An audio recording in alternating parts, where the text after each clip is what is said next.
We will do instead of ICT hubs, we will have innovation centers. You know, you have to think big.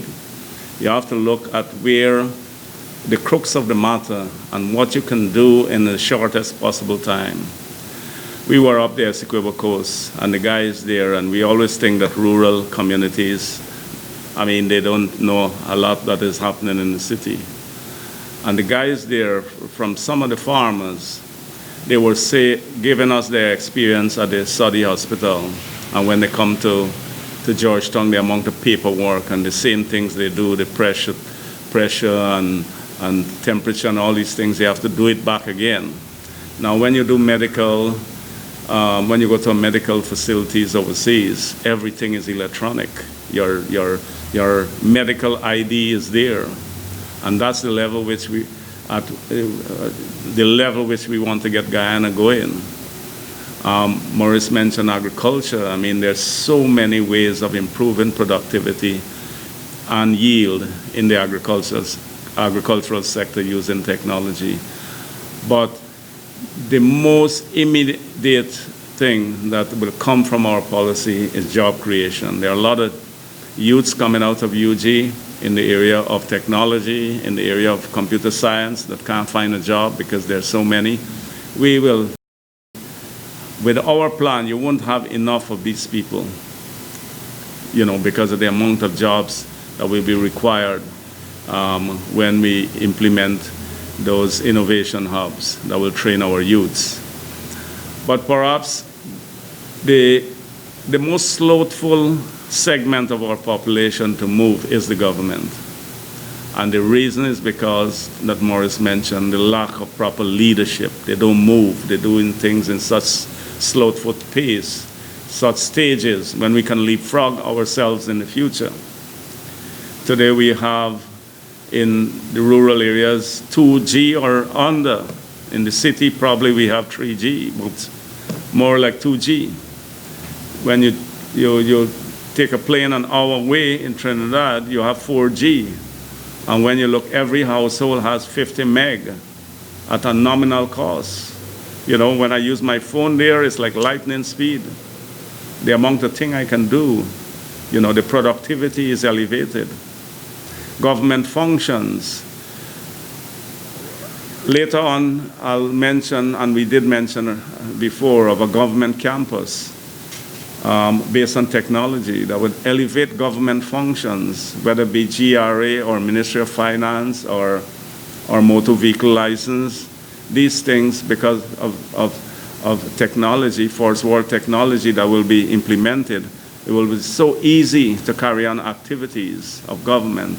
And we could run that government with 20% less staff and bring about double the efficiency, you see? That's the challenge before us, but it wouldn't come with the current breed of leadership. They are too accustomed to easy life and not doing anything at the end of the day. Ladies and gentlemen, I don't see no lady in the audience. We have an endorser today, Mariska Puran. She's a practicing attorney at law, very experienced. And she came to us because she understands, you know, that this is a bright spot in the political environment now, all the policies that we have articulated. So it's a pleasure to have Mariska here. So I'll hand you over to Mariska.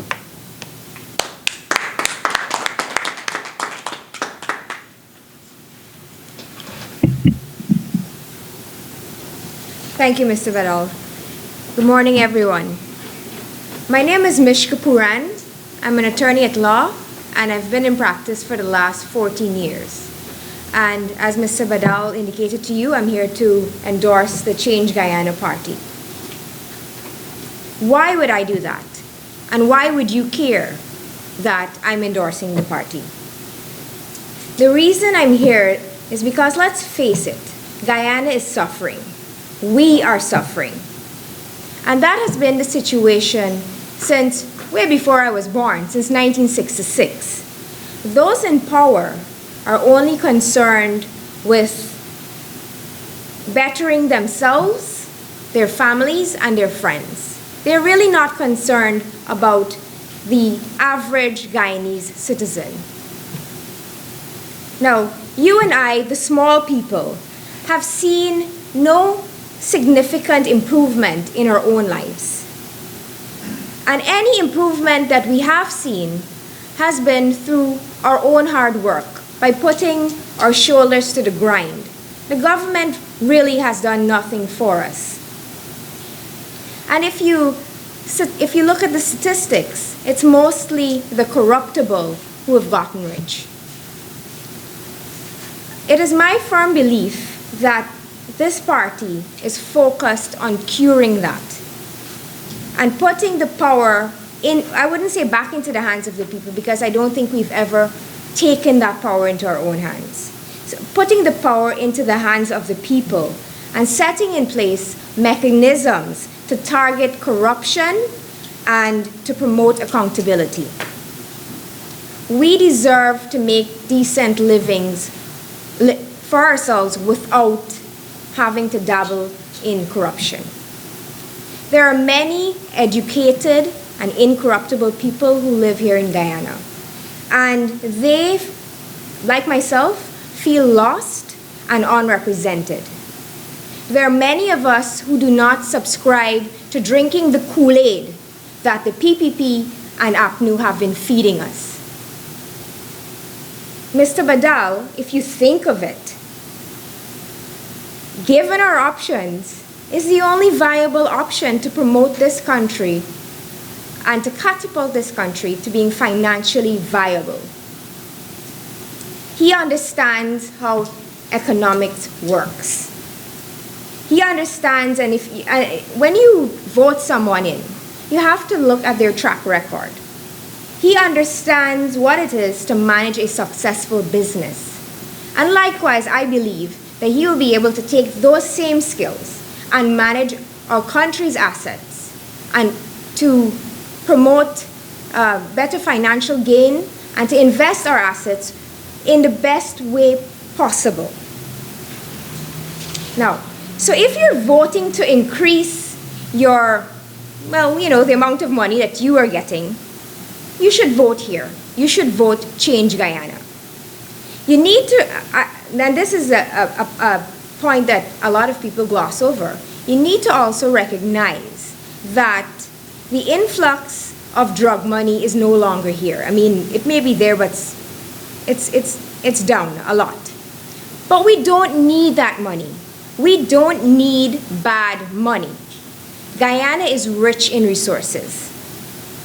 I mean, you already know about the gold, you know about the oil, and it's rich in our own resources. We as a people are very intelligent and we can capitalize on ourselves. This party is focused on managing the legitimate and the legal resources that we have available to us in Guyana. And I think also on its website would have all of the ways by which this party is going to effectuate its mandate. Well, I'm sure that as Guyanese people, we're not only concerned with becoming richer. Another main concern is the state of affairs as it relates to security. And if you look at what has been happening from the early 1990s to now, you would see that the crime rate has risen exponentially. And absolutely nothing has been done to curb that rise. Now, do you see, and the thing is, we have a new environment, and I must give credit to the administration, this current administration. When if you spoke up and you spoke ill about the previous administration, a lot of things were done to you in one way or the other to silence you. And I would give the credit to this administration that we're able to speak freely. However, what the PPP and APNU have failed to do is to provide a tangible solution to our problems. And why can't they do that? Because they're incapable of doing it. Because of nepotism, we have people who are put into positions who cannot handle the positions that they are in. We have persons who are unwilling to bring in, as my friend would have stated earlier, even when persons have volunteered their services, they're refusing it. So that is why we are stuck in a circle because of this nepotism. And also I believe the leaders themselves are incapable of taking us to the next level, as we have seen. We don't need to see more. Now, neither of these parties are willing to move away from those policies, and that is clear. So finally, I get to the point where why should my endorsement be anything that is significant to you? Who am I anyway? My endorsement should mean something to you because it reflects the thinking of the Guyanese man or woman on the street. You can't tell me that you haven't shared these very thoughts amongst yourselves. And if you're honest with yourself, it has been going through your minds all the time. So I'm here to represent the average Guyanese, the Guyanese that struggles daily, day to day, to make ends meet because they're not willing to sell their souls. So we do not drink the Kool-Aid. For that segment of the population that does not drink the Kool-Aid. So I'm asking you, fellow Guyanese, to pull off your blinders and vote for a positive change. And this is the positive change. Vote Change Guyana. It is what we need. Thank you.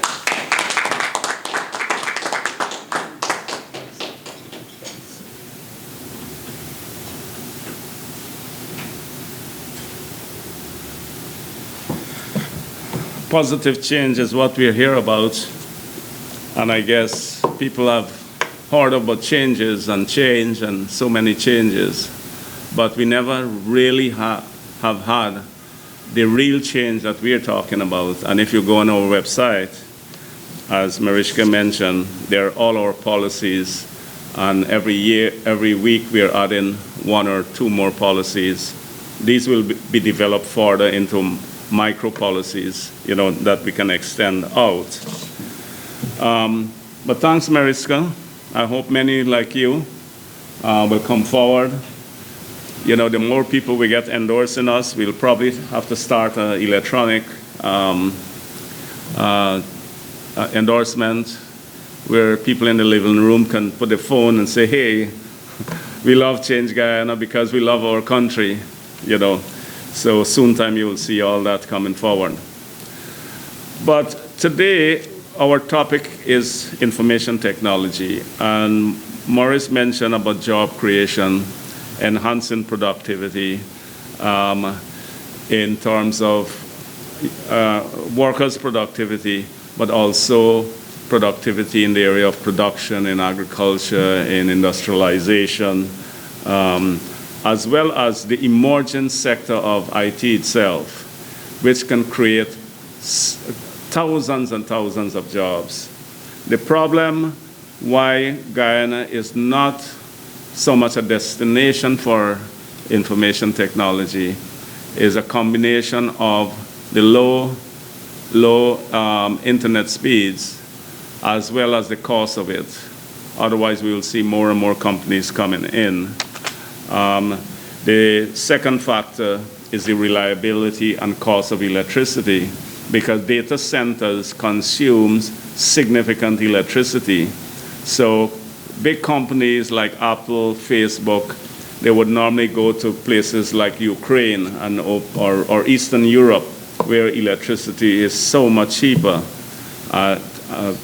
with combination of more competitive labor costs, and have their data centers there. But if we can fix those two, in addition to the crime, we will enhance Guyana's development significantly. Now, enough has been said about the IT and the benefits it brings. I just want to refer to a few points, one of which I had mentioned 2 conferences ago. I disclosed that we would make all operating sugar estates return to profitability through diversification into co-generation of electricity using sugarcane waste and other value-added initiatives. I also disclosed and called on the President to have the lands of closed sugar estates be given to sugar workers as part of an economic relief plan to encourage entrepreneurship and remove their reliance on sugar, an alien industry now closed in all neighboring countries. I want to briefly re-emphasize this plan since the PPP, an ethnically dominated party, boasted that they would reopen closed sugar estates, indicating that while it's not financially viable, an admission of their failure in the past, that it makes economic sense. Well, I really do not understand this argument, given the opportunity cost to sugar workers and to our country as a whole. The price of sugar on the international market is well below the cost of production, actually like half the cost of production. The return on an acre of sugarcane lands amount to around $900 an acre of land. Whereas if the same land is used for aquaculture, for example, the return would be 10 times. If it's used for rice, limes, lemons, coconuts, that would yield multiple times that of sugarcane. I do not know when last those peddling these false promises visited those closed sugar estates, but the dilapidated state of the factories and the fields after years of maintenance neglect by the architects of the plan to open would make it impossible at any rehabilitation efforts. As such efforts would not only bankrupt the whole of Gaisuku, it will bankrupt the entire Guyana. Perhaps the real motive of the few that control the undemocratic PPP party is to do what it did for 23 years, keep sugar workers cutting cane, keep them perpetually in survival mode, poor and subservient to their failed political culture. Our plans and all the plans that we have indicated for a month now are distinctly different from the plans of others, but I'll just name a few. Instead of house lots, we will build complete, competitively priced homes and well-designed communities. Instead of the extortionary policy of big governments based on high taxation that retards investments and job growth, our plan is one of low taxation to give our people more control of what they earn, stimulate domestic consumption and investments that increase government revenues and create thousands of jobs. Thirdly, we'll make new motor vehicles more affordable by significant reduction in the repressive tax regime, rather than condemning our people to a 10-year-old vehicle on our shores as the dumping ground of the world. We will dismantle the repressive system of regulations and ministerial discretion that provides a barnacle on the ease of doing business by the private sector and which feeds corruption. We will fix GPL and ensure reliable, low-cost electricity, return all public corporations to profitability, ensuring their active contribution to the economy or face privatization. We will reform the telecommunications sector within a year to make Guyana a competitive destination for telecommunications and IT development. We hear that promise being made 5 years ago, and until now, nothing has been done to reform the sector. We will build the long-awaited bridge across the Demerara River within 3 years of taking office. We will make credit more accessible via an agricultural and industrial development bank to stimulate small and medium-sized businesses, creating thousands of jobs in the process. We will tackle crime and make our homes and streets safer by more professional and intelligence-based and customer-oriented police force. Gentlemen, big, inefficient government with high taxation transfers income from the masses to government coffers. This is compounded by the endemic corruption that robs government of the resources needed for infrastructure, roads and bridges, pension, medical care, and a decent salary for teachers, nurses, and police. Governments build roads that last a rainy season, wharves that needs rectification works every year, schools and structures and medical supplies twice the price of what the private sector would pay.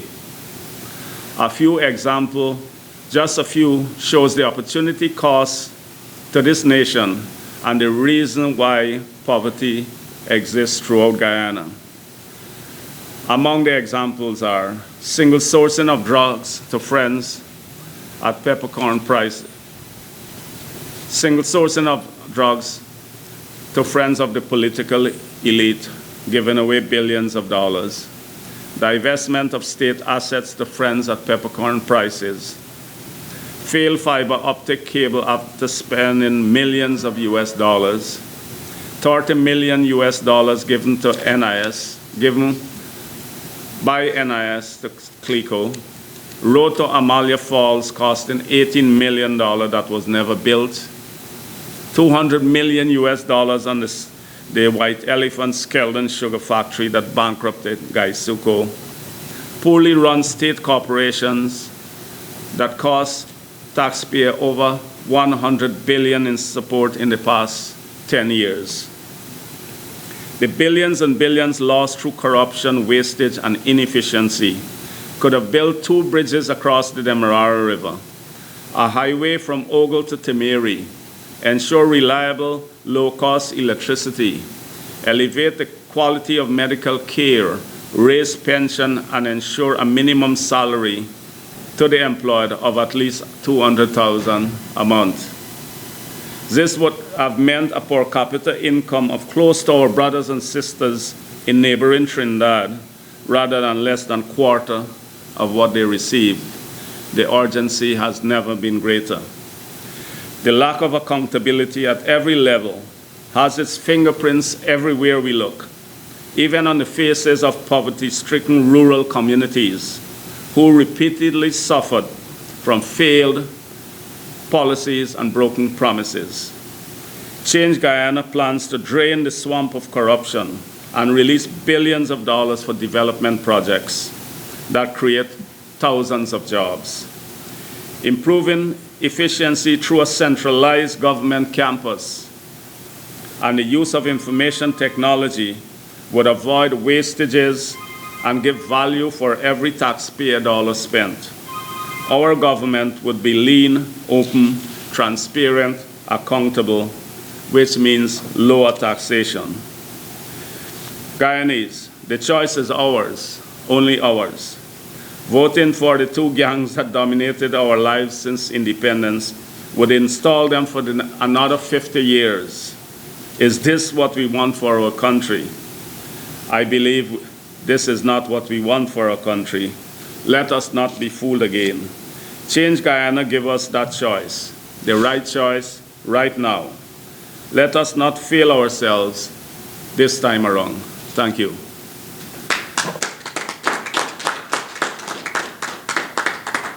We'll take a few questions. I don't see much of the media people today, but yes, Sam. Duncan, yes. Two quick questions. Nominations Day, just mere days away actually. How prepared is the party for Nominations Day? And secondly, what if there is another political party that springs up which shares your ideals and so forth? Are you willing to coalesce with such party? Yes, of course. The second question first, if we have other parties that share our beliefs, our values, our economic agenda, and they're well equipped and we can trust them. They have good leaders that are passionate about the things we are passionate about. That's economic development and lifting the standard of living of our people and make all the changes that are necessary, to bring about development. Of course, we are open to everyone who shared those vision, the vision and our values of integrity, accountability, a lean, progressive government. We are here to anyone, and I believe we have a few who will be joining us very soon. Now, our preparedness. I think we are very well prepared. We have people on the ground, and so far, the report we are getting, we are close to having our list available and our candidates.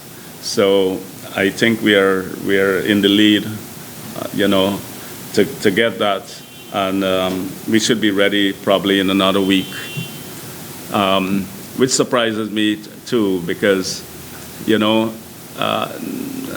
it's not as easy to do that. I mean, given the experiences of other parties, but we have been able to do that, and in just this is now 6 weeks of being a party, and 6 weeks is not a lot of time. Some parties have taken 10 years, to get a few seats. I think we are well ahead of the game, and it's on account of the response that we've been having from people all across Guyana. Every day we have about 20 people registering online. Our online now is so many people referring their friends, so on and on. We have employers asking their employees to join because they can relate with our economic agenda of low taxation and investments. So I think we are in a comfortable place to deliver what we are promising. And rest assured, we won't promise something that is not practical, that we won't deliver. We've seen where wastages of billions and billions of dollars, even the one I mentioned, $100 billion to support poor state corporations in the last 10 years, and I've shown the effects, what that money could do. $500 million US could have built 2 bridges across the river. And until now, despite repeated promises, the people of Region